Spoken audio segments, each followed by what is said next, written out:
Before we get started, make sure to subscribe to the channel and like this video. That way, you'll always stay connected to our stories and never miss the next adventure. Graham was having what could generously be called a spectacularly bad day. It started when the hover cart decided to develop a mind of its own, somewhere between Deck 9 and the diplomatic wing, a section of the quantum meridian where maintenance technicians absolutely, positively, under no circumstances were supposed to be. The cart had been loaded with spare parts for the recycling processors. Nothing exciting, nothing dangerous. Just routine work on a routine morning aboard one of the galaxy's most important diplomatic vessels. Except the cart had other plans. "Oh, come on," Graham muttered, jogging after the rebellious piece of machinery as it veered left down a corridor lined with what looked like very expensive art and very intimidating armed guards. "You've got to be kidding me." The guards, members of at least 3 different species, all of them looking like they could crush him without breaking a sweat, watched with expressions ranging from confusion to barely concealed amusement as he sprinted past. One of them, a towering creature with too many arms and crystalline armor, actually chuckled. The sound came out like rocks grinding together. The hover cart zipped through an open doorway, and Graham, committed to what was clearly a terrible decision, followed. He skidded to a stop inside what was obviously a conference room. A very important conference room. The kind with a table that probably cost more than his annual salary and chairs designed for species he couldn't even name. And standing at the far end, surrounded by data displays and looking absolutely exhausted, was a creature that made Graham's hindbrain scream warnings about teeth and claws, and things that definitely ate humans for breakfast. She, and Graham was fairly certain it was a she based on the elaborate crest running down her spine, stood roughly 8 feet tall. Obsidian scales covered her body, each one catching the light, with an oily rainbow sheen. 6 limbs, 2 of which were currently braced on the conference table, while the middle pair gestured at holographic displays. The final pair, the lower legs, ended in talons that clicked against the metal floor. Her face was angular, predatory, with eyes that glowed a soft amber. And she was clearly at her wits' end. "No, no, absolutely not," she was saying in heavily accented but perfectly comprehensible universal common. "You cannot climb the environmental controls. Chimix, get down from there right now."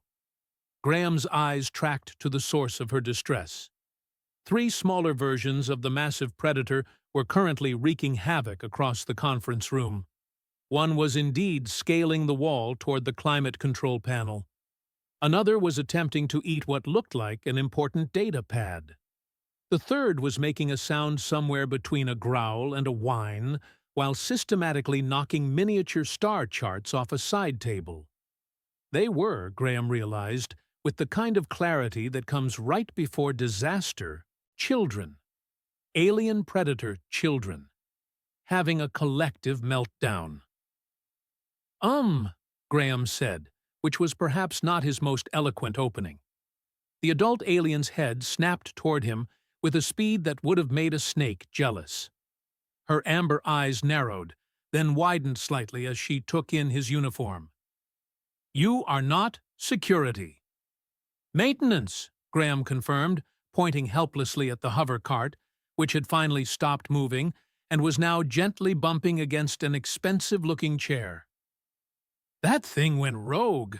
I was just trying to—" "Mama, I am tired," the smallest of the 3 cubs interrupted, the whining intensifying. "It's his?" Bioluminescent markings flickered weakly along its spine. "I know, Jinx. I know." The ambassador's voice softened, though strain bled through every syllable. She turned back to Graham, and he could see something like desperation creeping into those predatory eyes. "You need to leave. This is a restricted area, and I have a situation that is— Thorn, do not bite your sibling." One of the cubs had indeed lunged at another, and chaos erupted. The one called Chemix dropped from the wall directly onto his mother's back. Thorn and Jinx engaged in what looked like a wrestling match that involved far too many claws. The ambassador made a sound of pure frustration that rattled the data displays. Graham should have left, should have grabbed his cart, apologized profusely, and gotten back to work before someone important decided to have him thrown out an airlock.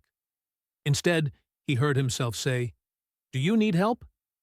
The ambassador froze. Slowly, very slowly, she turned to look at him again. "What?" "With the kids," Graham clarified, gesturing at the increasingly feral cubs. "They look exhausted. I've got a little experience with overtired youngsters. I used to babysit my cousin's triplets back on Earth. Granted, they were human and significantly less toothy, but the principles are probably similar." For a long moment, the ambassador just stared at him. Graham became acutely aware that she could probably tear him in half without much effort, and that her children, despite their smaller size, also had claws that looked very sharp. "You are human," she said finally, as if this explained everything. "Guilty as charged."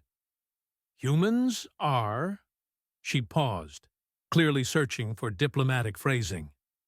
"Your species has a reputation for being unpredictable, reckless. You come from a death world, and your kind treats danger as entertainment." "Well, when you put it like that, we sound terrible," Graham said. "But right now, I'm just a guy whose hover cart led him somewhere he shouldn't be, and you look like you could use approximately 10 minutes where someone else deals with the chaos. No offense intended to your kids. They're very, impressive." Chemix chose that moment to roar, a surprisingly deep sound for something so small, and launch himself at one of the holographic displays. Nsha caught him mid-air with her middle set of arms, looking like she might cry. "The summit session resumes in 20 minutes, she said quietly. "My assigned sentinel was injured this morning. Shuttle malfunction. Without proper rest protocols, my children's biology will trigger defensive aggression responses. They need to sleep, but our traditions require a guardian presence, someone they trust, watching over them, protecting them while they are vulnerable." "Okay," Graham said slowly. "So what you're saying is, they need a nap and a babysitter." That is a gross oversimplification of a sacred cultural practice, but Ensha's words cut off as Jinx started wailing, the sound echoing off the conference room walls. "Yes. Essentially, yes." Graham looked at the cubs, looked at the ambassador, looked at his stupid hover cart, made what was undoubtedly the worst decision of his life. "I can do that," he said. "Watch them, I mean, while they sleep. I'm not doing anything important, and honestly, sitting still sounds way better than chasing malfunctioning equipment through restricted areas." The ambassador's expression went through several complicated emotions: shock, disbelief, desperate hope. "You understand that if anything happens to them, my people will declare war on your entire species?" "That's a lot of pressure for a Tuesday," Graham said, then paused. "Wait, is it Tuesday? I've lost track of ship time. Anyway, point taken. Keep the cubs safe. Don't start an interstellar incident." "Got it." Nsha studied him for another long moment. Then, moving with deliberate care, she lowered Chemix to the floor. "This is highly irregular," she said. "Under normal circumstances, only blood kin or bonded warriors of the Ithkari serve as sentinels. These don't seem like normal circumstances." "No," she agreed quietly. "They are not." She turned to her children and spoke in a language that sounded like gravel sliding down a metal chute. The cubs' heads all swiveled toward Graham. 6 pairs of amber eyes studied him with an intensity that made him want to check for exits. "I have told them you will stand watch," Enshaw said. They are skeptical. Cubs this age can sense fear and weakness. If you show either, they will not rest. No pressure, Graham muttered. Enshaw gathered her data pads with quick, efficient movements. The observation lounge is through that door. More space, better lighting. I will return when I am able. She paused at the doorway, looking back. Human. What is your designation? Graham. Graham. She tested the name, her accent turning it into something with harder edges. My name is Enshaw, of the Third Spine clan. These are Chemix, Thorn, and Jinx. If you manage to get them to sleep without anyone dying, the Ithkari will be in your debt. Just doing a favor, Graham said, trying for casual and landing somewhere near terrified. No debts necessary. And Shaw made a sound that might have been a laugh or might have been a threat. Then she was gone, leaving Graham alone with 3 predator. Children who looked like they could eviscerate him by accident. Chemix tilted his head, bioluminescent markings pulsing slowly.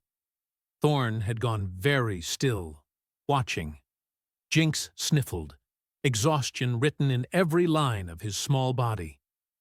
So, Graham said brightly, heading toward the observation lounge door. Who wants to hear a story about the time my friend's dog ate an entire birthday cake and then couldn't figure out why his stomach hurt? The cubs exchanged glances.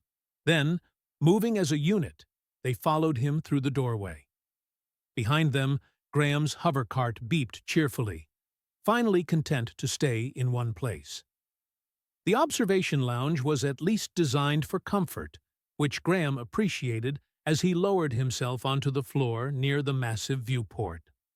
Stars streaked past in that peculiar way they did at faster-than-light speeds, creating ribbons of light against the black. It would have been peaceful if he weren't acutely aware of 3 apex predators currently circling him like sharks. Okay, Graham said, sitting cross-legged and trying to look non-threatening. So, house rules. Well, lounge rules. We're going to keep our voices calm, our movements slow, and nobody bites anybody. Sound good? Chemix growled low in his throat. It wasn't aggressive exactly, but it definitely wasn't friendly either. The cub was slightly larger than his siblings, with markings that pulsed a deep crimson along his spine. He moved with the confidence of someone who'd never met a problem he couldn't solve with teeth. Not a fan of rules? Yeah, me neither, Graham admitted. But your mom seems stressed, and I'm guessing you guys are too tired to think straight. Been there. Once stayed awake for 36 hours trying to fix a plasma regulator. Started arguing with a wrench. The wrench won. Thorn made a sound that might have been curiosity. She was the middle child, with silver-tipped scales and markings that shifted between blue and green. She'd stopped moving but hadn't approached, watching Graham with an analytical intensity that reminded him uncomfortably of scientists studying lab specimens. Jinx, the smallest, just looked miserable. His markings barely glowed at all, flickering weakly like dying stars. He swayed slightly on his feet, exhaustion making him clumsy. Come on, little guy, Graham said softly, patting the space beside him. You look like you're about to fall over. Jinx took one hesitant step forward, then stopped, looking to his siblings for guidance.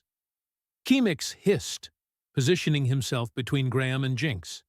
Protective.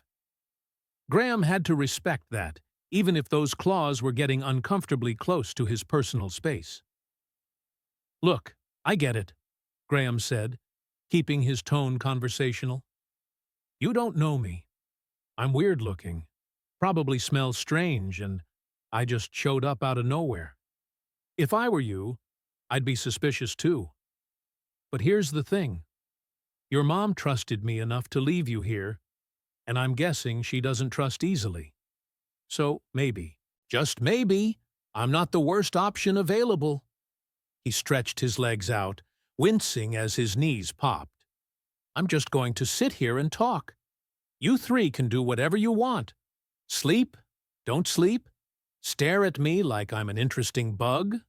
No judgment." Then Graham did something that felt insane even as he did it. He closed his eyes. Every survival instinct he possessed screamed at him. You don't close your eyes around predators. You don't make yourself vulnerable. You definitely don't relax when something with claws is within striking distance. But he'd watched his cousin deal with overtired kids enough times to know that sometimes showing trust was the fastest way to earn it. "So that dog I mentioned? His name was Otto," Graham said, eyes still closed. "Belonged to my friend Imani, actually. She works maintenance with me.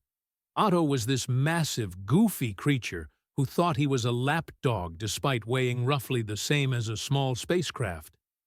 He'd try to climb onto your lap and wouldn't understand why your legs went numb." Graham heard movement, claws clicking on metal. His heart rate spiked, but he kept his breathing steady, his voice calm. Anyway, Imani's nephew had a birthday party. Chocolate cake with like 16 layers. Otto waited until everyone was distracted, snuck into the kitchen, and demolished the entire thing. We found him 20 minutes later, lying on his back, groaning. Couldn't even stand up. Just rolled around making sounds like a broken engine. Something touched his knee. Just a light pressure.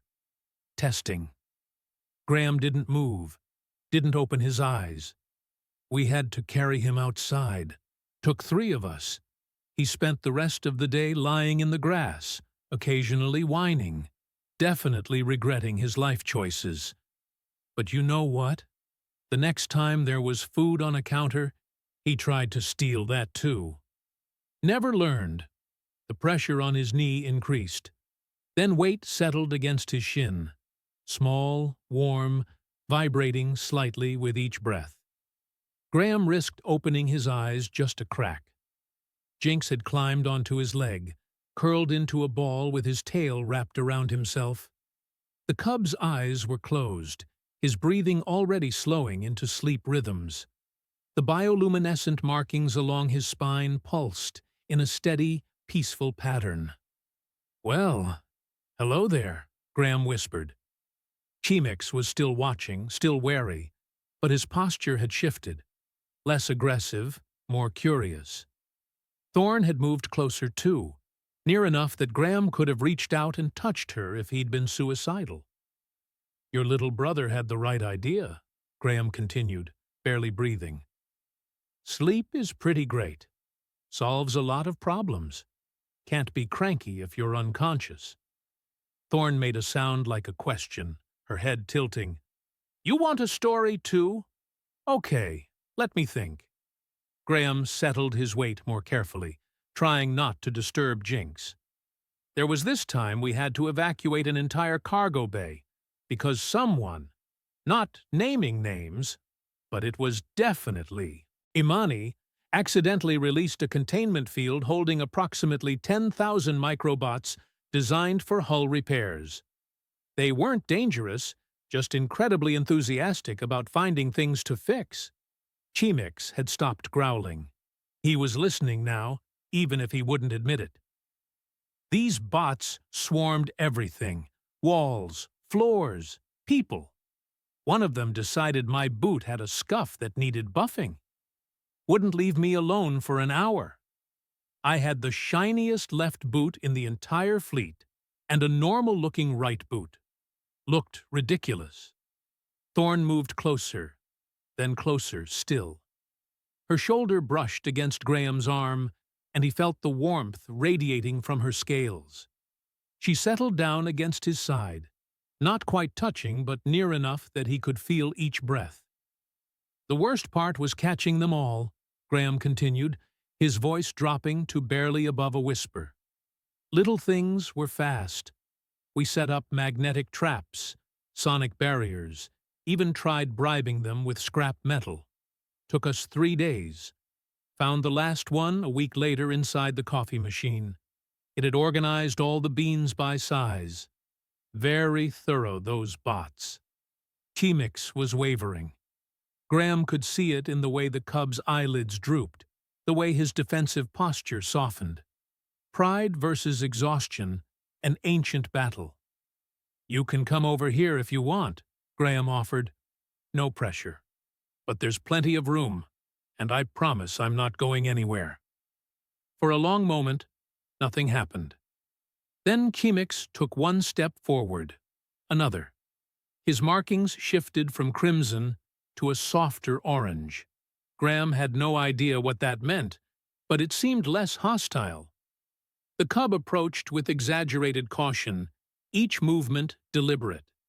He circled Graham once, then twice, making a sound low in his throat that might have been consideration. Then, with the dramatic flair of someone making a monumental decision, Chemix climbed directly onto Graham's chest. "Oof," Graham managed, as roughly 80 pounds of predator settled onto his sternum. "Okay, yep, you're just going to make yourself comfortable right there. Cool. Good choice. Very dominant position. I respect it." Chemix arranged himself with his head near Graham's collarbone, his siblings on either side. Within seconds, all three cubs were purring, a sound that started low and built into a rumbling vibration that Graham felt in his bones. It was like sitting on top of a running engine, if engines were warm and scaly and had claws. Graham tried to shift slightly, realized immediately that any movement was now impossible, and accepted his fate. "Well," he said to no one in particular, "guess I'm here for a while." That's when he noticed them. Standing in the doorway, silent as death, were 6 Ithkari warriors. Fully armored, weapons visible, each one easily 9 feet tall and built like they'd been designed specifically for violence. The apex guard. They didn't speak, didn't move, just took positions around the room. 2 near the entrance, 2 flanking the viewport, 2 near what looked like environmental controls. Their postures were rigid, ceremonial, and their bioluminescent markings displayed patterns Graham didn't recognize. One of them, distinguished by elaborate engravings on her armor, met Graham's eyes. Then, moving with deliberate slowness, she placed her primary hand over her chest and inclined her head. A bow. Slight, but unmistakable. Graham, trapped under sleeping cubs and utterly confused, did the only thing he could think of. He nodded back. The first hour wasn't so bad. Graham's legs had feeling, his back didn't hurt, and the cubs were genuinely adorable when they weren't awake, and potentially dangerous.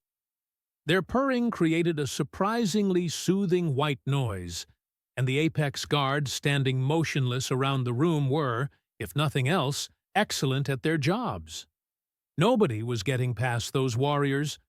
Nobody sane would even try. The second hour was when things started getting complicated.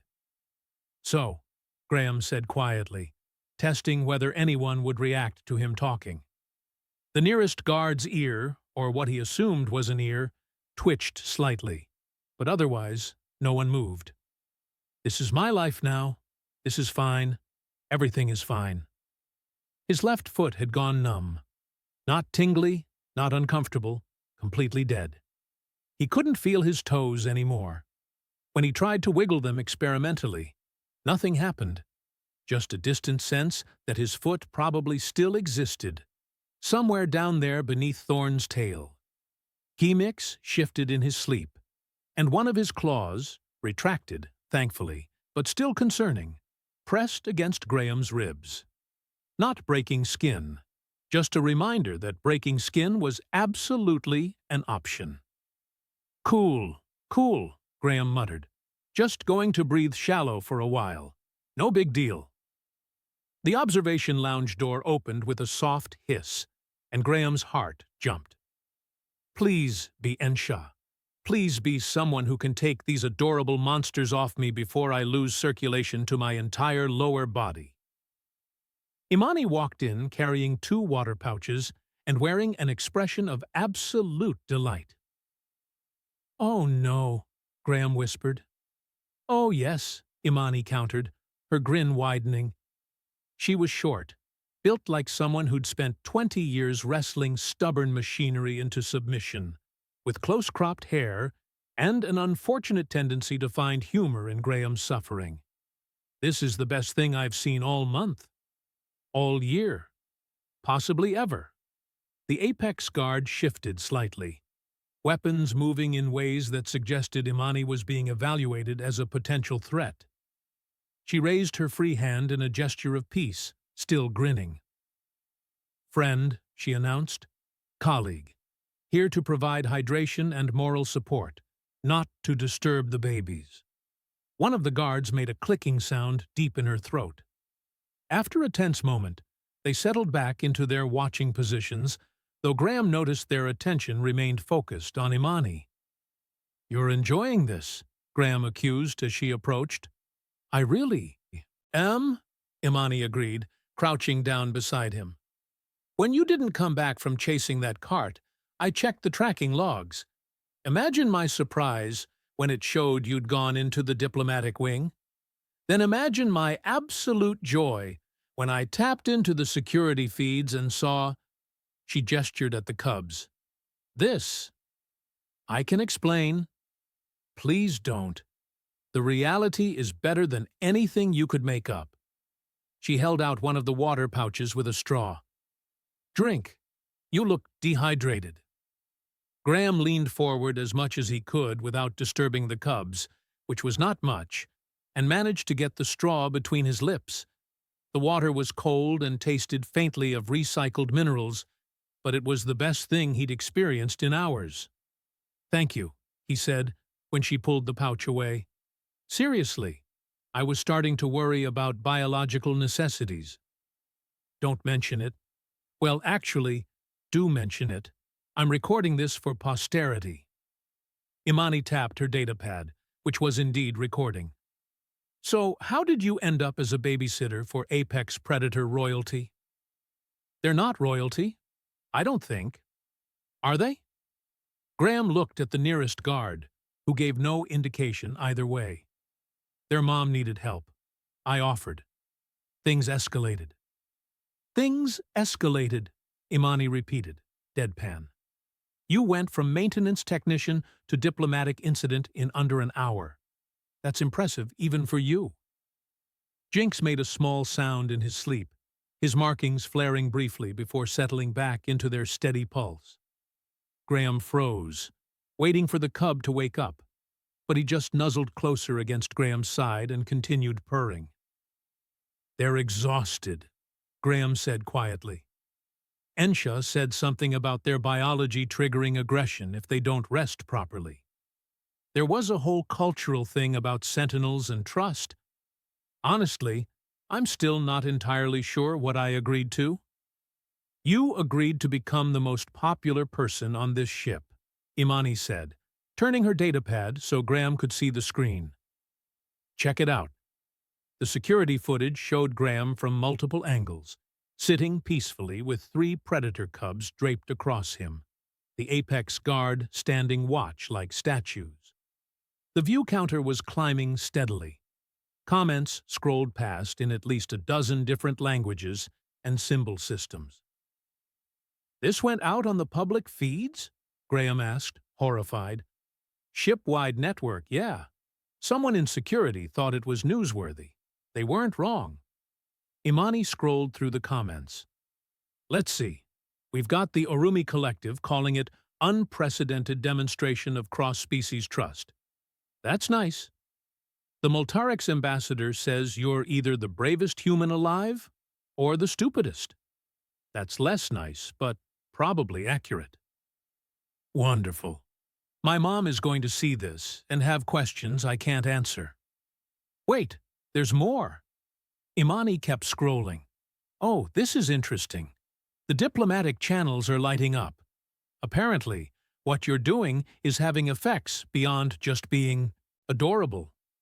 Species that were on the fence about the peace negotiations are citing this as evidence that trust between wildly different cultures is possible. Graham blinked. That seems like a stretch. Does it? Imani tilted her head. Think about it. The Ithkari are legendary. Warriors, conquerors, probably have more weapons than some species have citizens. They don't trust easily. But their ambassador trusted you, a random human maintenance tech, with her children. That's a story. That means something. I just wanted to help. Yeah, and that's why it matters. Imani pocketed her datapad. Most species would have run screaming. You sat down and told stories about a dog eating cake.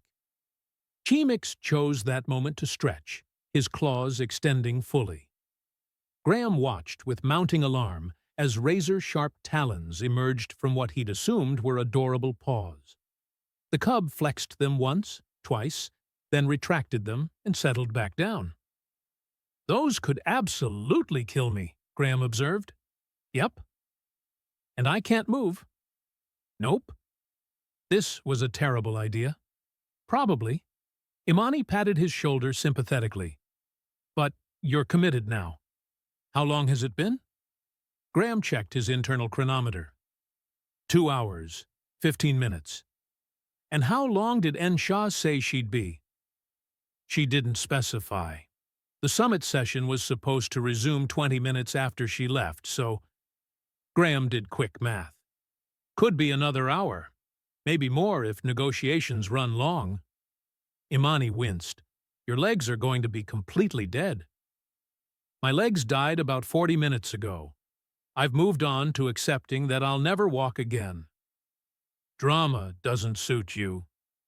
I'm sitting under 100+ kilograms of teeth and claws. I've earned some drama. The observation lounge door opened again, and this time it was neither Shah nor anyone Graham recognized.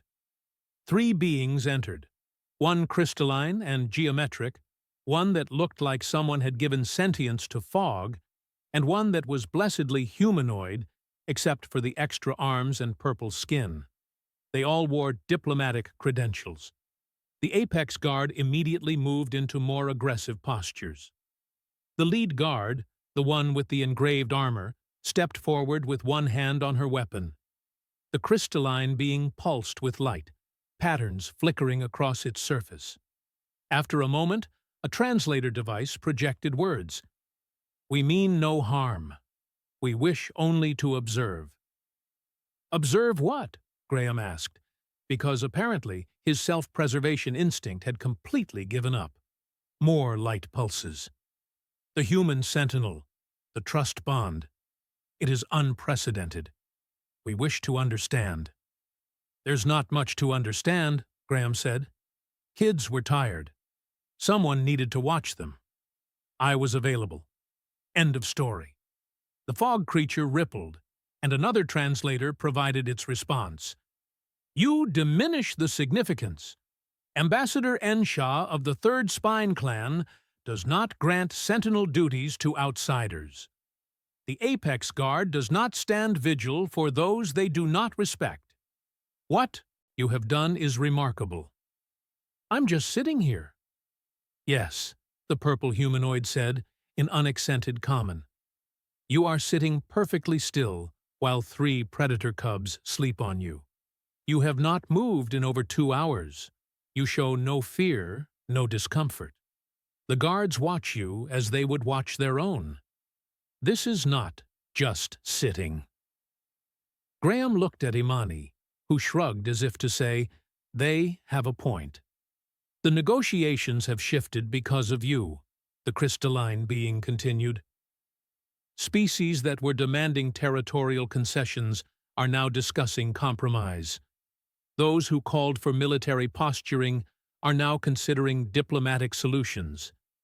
Your act of simple kindness has reminded us all that trust must begin somewhere. That seems like a lot of weight to put on babysitting, Graham protested. Is it? The purple diplomat gestured at the cubs. The Ithkari have been part of this summit for 6 days. In that time, they have made no agreements, granted no concessions. They came here expecting conflict, prepared for it. But their ambassador trusted you within minutes of meeting you. If the Ithakari can trust, then, perhaps— She paused, choosing words carefully. Perhaps the rest of us can as well. Thorn stirred, her markings shifting to a deeper blue. She made a sound like a question, and Graham instinctively placed his hand on her back. Gently, just contact. Reassurance. The cub settled immediately, purring, intensifying. The three diplomats watched this with what Graham could only interpret as fascination. Remarkable, the fog creature said. They trust you completely. They're just tired, Graham insisted, but his argument felt weaker now. Because the truth was, the cubs did trust him. They'd chosen to be vulnerable around him, to sleep in his presence, to let their guard down.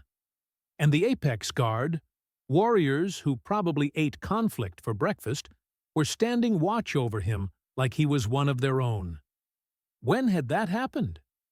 When had he stopped being a random human and become part of whatever this was?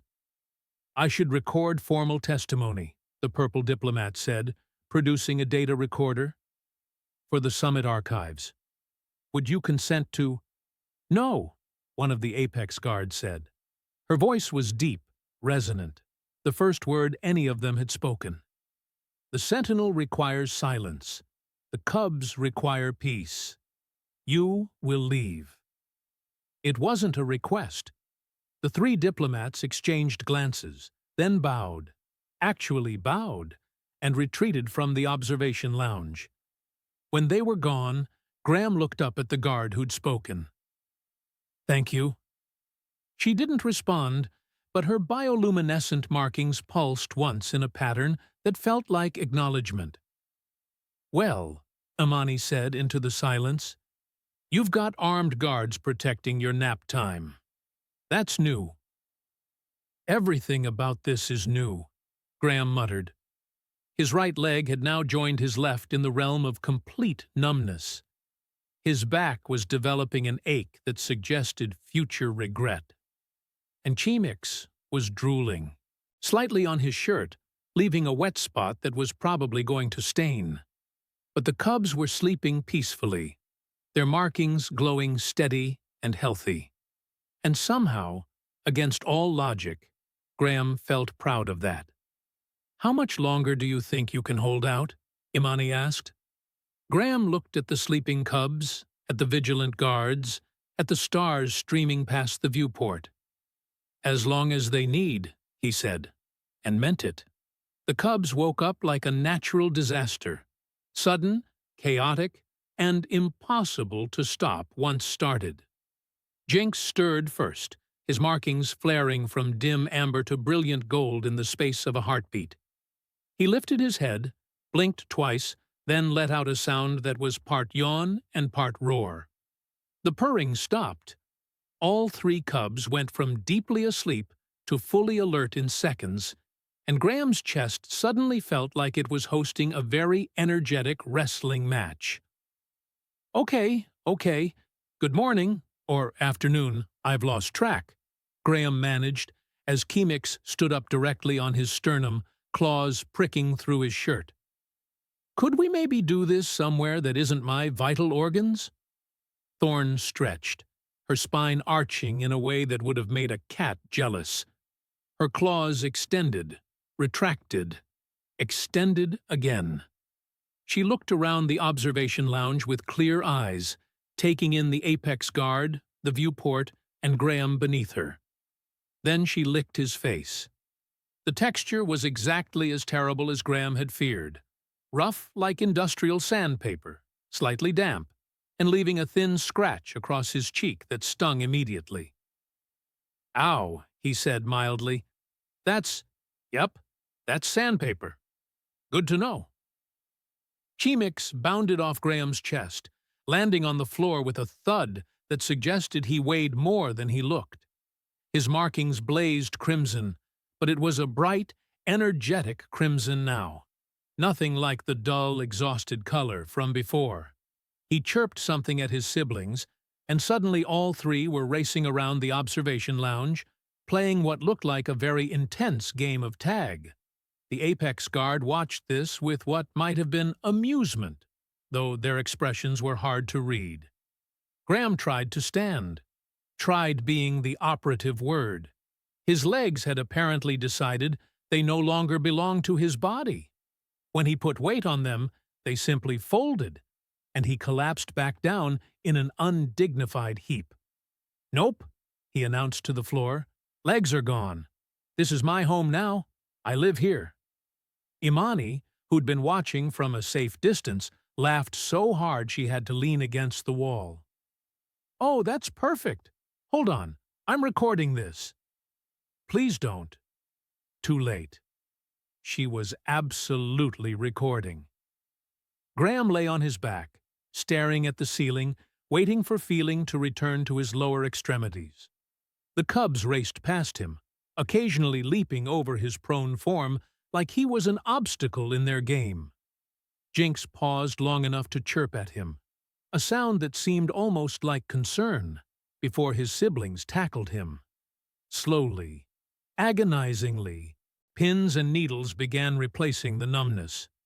Graham groaned. "This is worse than having no feeling." "That's called circulation," Imani said helpfully. "Your body remembering you have legs." "I hate it." The observation lounge door opened, and Ambassador N. Shah entered. She looked tired, but relieved, her markings showing patterns Graham was starting to recognize as contentment. Then she saw her children, bright-eyed and energetic, playing with the kind of enthusiasm that came from proper rest. Her expression transformed.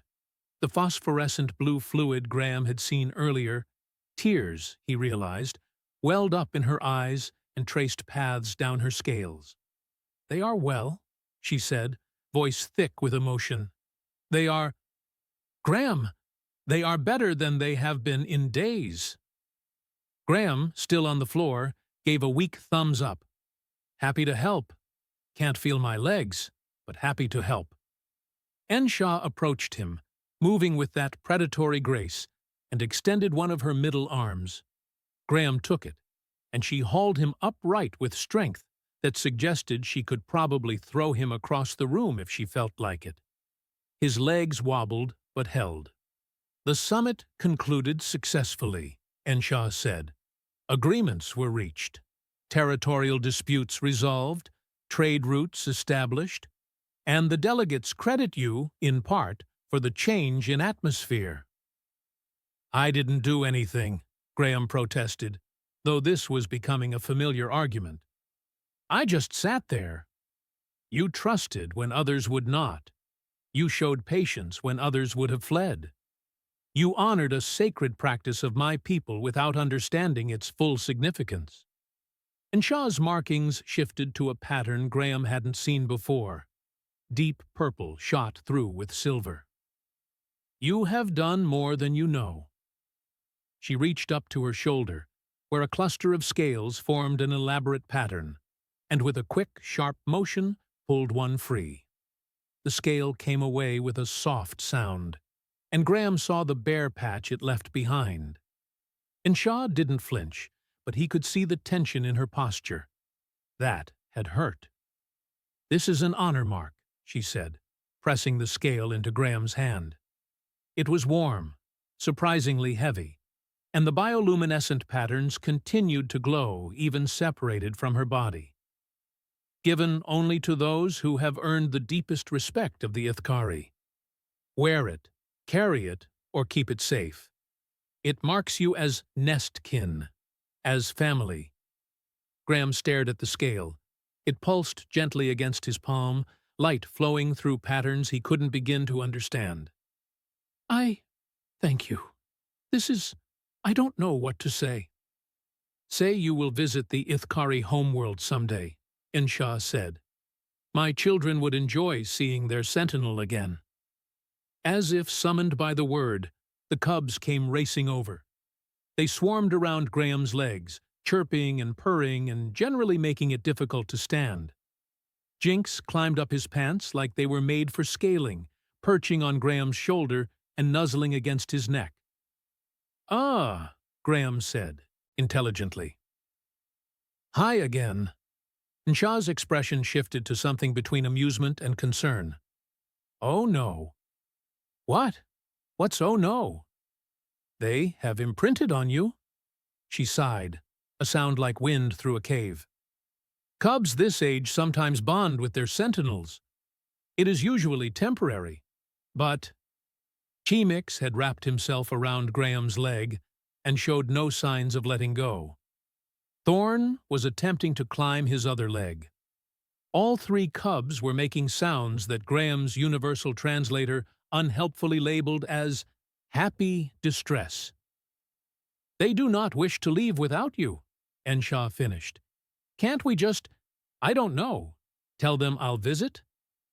Graham tried to gently detach Chemix, which worked about as well as trying to remove a barnacle with kind words. "They are children," Enshaw said, as if this explained everything, which, honestly, it kind of did. The lead apex guard approached, moving with that absolute silence that something so large had no right to possess. She looked at the cubs, at Graham, then at her ambassador. When she spoke, it was in the Ithkari language, harsh and rumbling.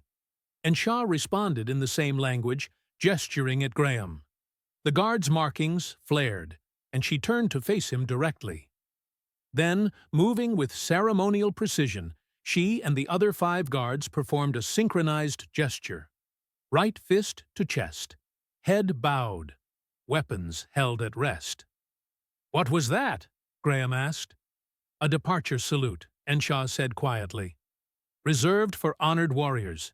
They are acknowledging you as one who has stood vigil with them, as one worthy of respect. I'm a maintenance technician. Today, you were more." Enshaw began the process of detaching her children, speaking to them in firm but gentle tones. They protested, but eventually complied, though Jinx managed to lick Graham's face one more time before being pulled away. "The Ithkari homeworld is always open to you," Enshaw said as she gathered her cubs. "Come visit when you are able. My people will remember what you did here." "I didn't do anything special," Graham said, but the words felt automatic now, a reflex rather than truth.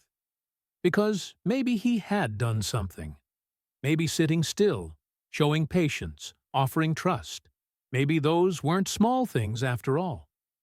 Enshaw and her children departed, the apex guard following in formation.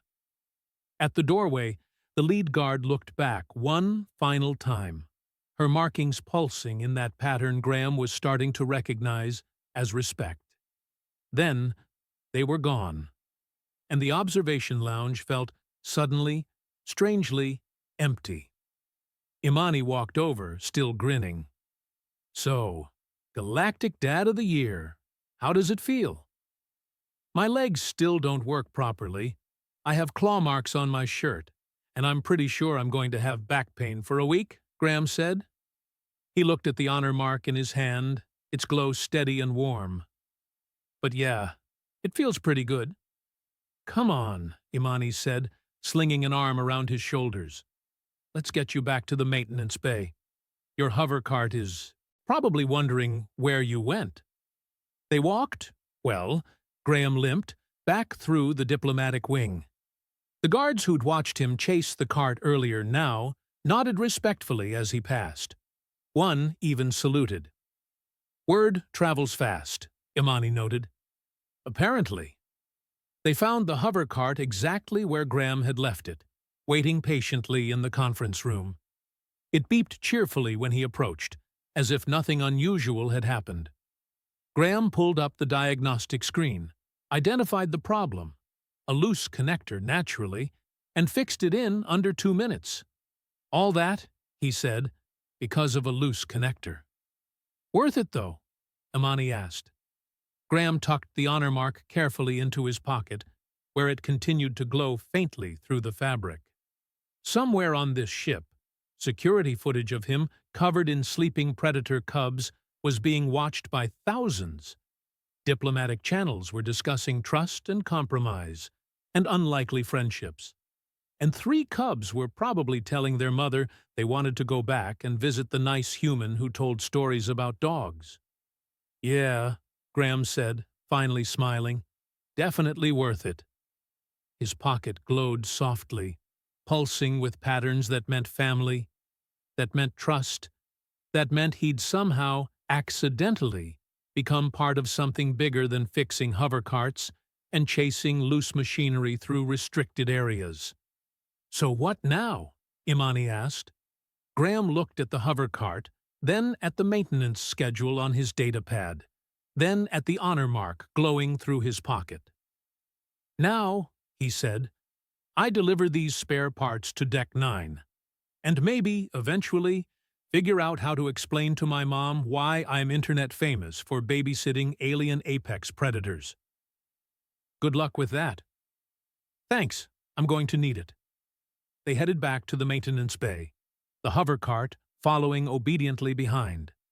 And if Graham checked the security footage later that night, watching 3 cubs sleep peacefully on his chest while warriors stood guard, well, that was nobody's business but his own.